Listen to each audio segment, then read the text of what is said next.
I would now request Ashok, our chairman, to give his thoughts on the entrepreneurship. Yeah, I don't think I need the mic. Okay. I am mic'd up.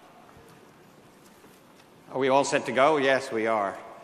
Well, good evening, ladies and gentlemen. Well, good morning, actually. I'm still on U.S. time, so maybe it's good evening. But good morning, everyone. This is a wonderful setup here. I'm sure many of you have attended musical concerts in a theater in the round, but this is the first time I think I've had to speak in a theater in the round. And I'm not sure whether I like the fact that my back will be turned to half the audience at all times. But it's covered anyway.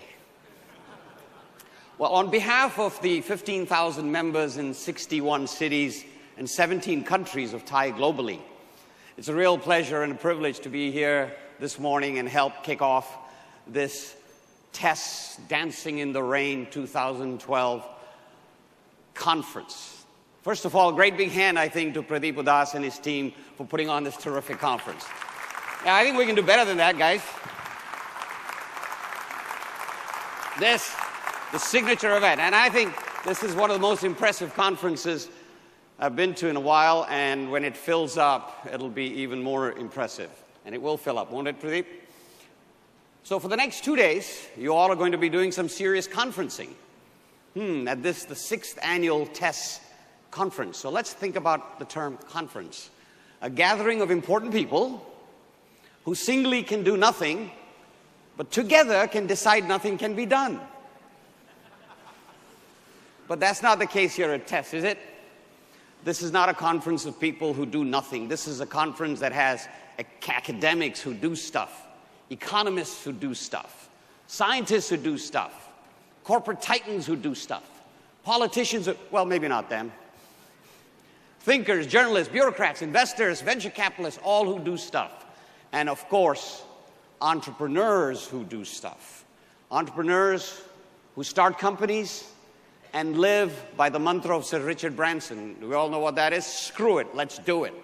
That is the mantra, the motto of us entrepreneurs. Quick show of hands, if I may. How many here in this audience are entrepreneurs? Oh, fantastic. That sure beats the worldwide average of any gathering. How many in this audience would like to be entrepreneurs? Okay, you've got a lot of mentors potentially in this room.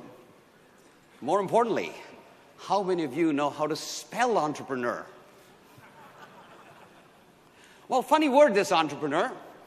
It didn't exist in the English language till about 30 years ago.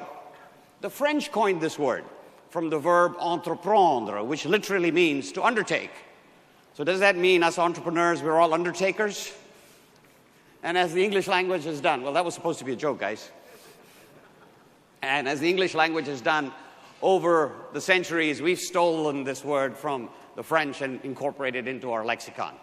But enough of the language lessons. How about a history lesson?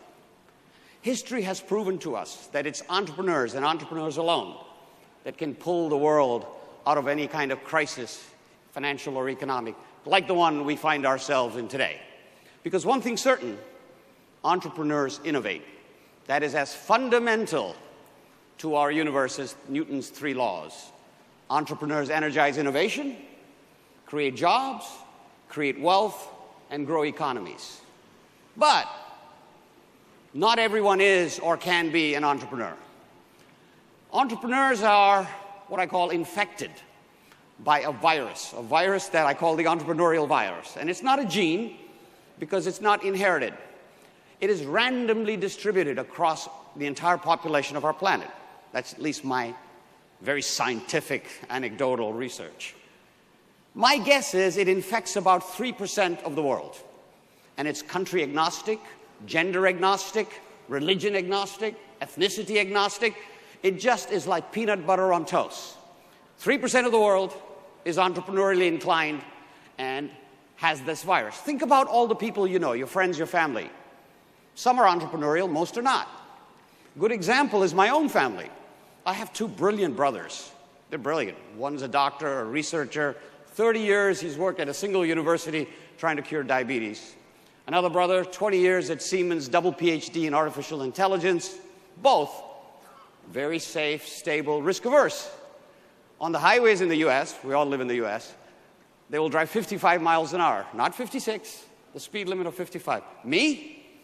I have 2 radar detectors in the car, one for the front and one for the back, just in case. Take the risk. So why, then one will ask, is the level of entrepreneurial endeavor different in different countries, different regions, different cultures, different areas? When I've made the contention that this is an evenly spread, randomly distributed virus. And the answer lies in 2 areas. One, in their environment, their century-long traditions and culture. And 2, their government institutions. Because for entrepreneurs, institutions matter. And it is government that constructs those public structures that support entrepreneurial endeavors. Government creates the laws that even defines what business is, and then uses their police and courts to enforce these laws.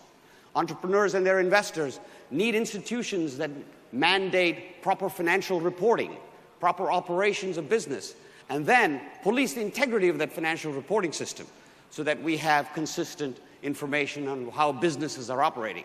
And finally, entrepreneurs need the rule of law, under which they can predictably register their business, protect their intellectual property, and grow their respective businesses. But the real paradox is, while you need government to set up these institutions that allow entrepreneurs to operate, once they've done so, they've got to learn to get the hell out of the way. Because many countries all around the world are saddled with very arcane, mind-numbing, stupid regulations that make it very difficult to start, run, and operate businesses. And additionally, their courts take forever to fix things. Even the most developed of nations screw things up. The World Bank, conducts a survey every year called the Doing Business Survey. They survey 183 countries in a variety of relevant categories as to how to register a business, access to electricity, protection of intellectual property, bankruptcy courts, all of that, and determine where is the easiest country in the world to do business from 1 to 183. For instance, France, developed country, ranks 149th.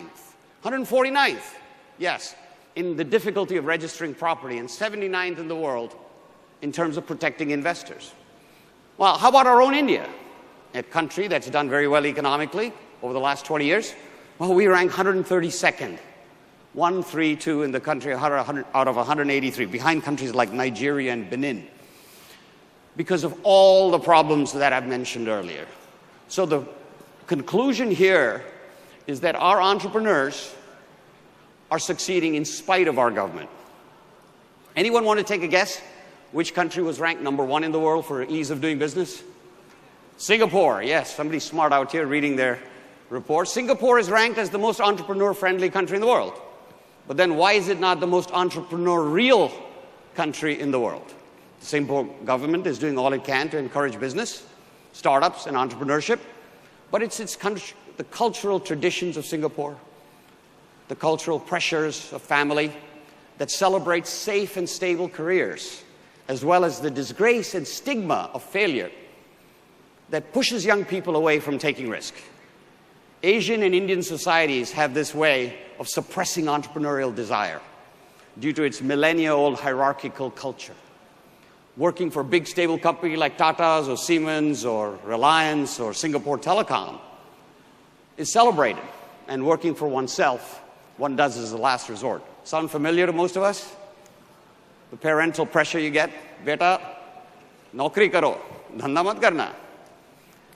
This culture of excoriating failure, instead of celebrating it, inhibits risk-taking and forces people away from starting their own businesses, and they go join big, safe, stable companies. And for those of us who have to live like that and are infected with that entrepreneurial virus, it is like living like caged animals. So when you think about the world, and let's face it, whenever the world has been in trouble, it's the entrepreneurs that have come to the rescue. Right after the US Civil War, the entire economies of the planet were in doldrums, and it was people like Alexander Graham Bell, Thomas Edison, Henry Ford, the Wright brothers, that innovated, built wonderful companies, and sparked the Industrial Revolution. And today, when you really think about it, they all started small in their barns and in their workshops. This was the day before garages. They are now Fortune 100 companies, Dow component companies. Similarly, after World War II, we've had the likes of Bill Gates and Steve Jobs and others who have built wonderful companies that become trillion-dollar companies almost, and they all started in the garage. Google started in the garage of an Indian American, Ram Sriram. India is another good example. We were on the brink of bankruptcy in the early 90s. And of course, you got to give some credit to Narasimha Rao and Dr. Manmohan Singh for loosening up the rules. But then it gave the window of opportunity to Indian entrepreneurs to turn our economy around. So it was about the same time that TiE was formed in the United States, in Silicon Valley. A group of successful Indian American entrepreneurs came together to give back, as they had succeeded themselves, breaking glass ceilings and overcoming obstacles. So they came back to give to aspiring young entrepreneurs, some of whom are sitting in this audience, and now have become synonymous in 17 countries with entrepreneurship. So, all I would end by saying to all our policymakers, all our bureaucrats, all our politicians, that instead of trying to force economic recovery through unwieldy top-down policy, unwieldy programs which have great opportunities for corruption, just unleash your entrepreneurs. Liberate them from their cages and let their vision, ideas, courage, and determination and innovation get the world out of trouble again. Thank you all very much and enjoy TESS 2012.